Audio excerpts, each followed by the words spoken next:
Okay, so for our next part, what you have to do, we have to edit the inbound rules for this instance. So the inbound rules means the incoming traffic for this one. So what we have to do, we're going to select the front end, click on the security, then go to the security groups, and then we're going to edit the inbound rules, and sorry, then we're going to edit the inbound rules from here.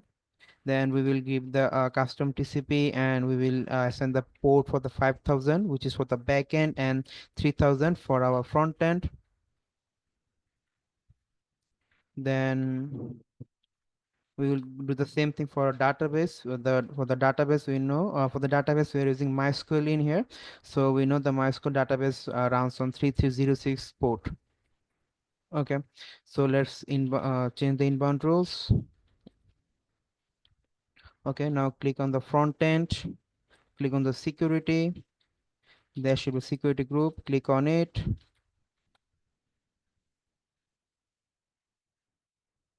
Then click on this edit inbound rules. Then see, right now only the SSH. We can add rule in here, custom TCP. For our backend it should be 5000, and instead of custom it will be anywhere from IPv4. Another rule for front end, because we are deploying front end and backend in the same instance, 3000, then anywhere IPv4, and save the rules. Now for our database, go to the security group, click on the security group, then click on the edit inbound rules, add rule. We know the MySQL runs on 3306, so we are adding this one, and anywhere from IPv4, and save the rules.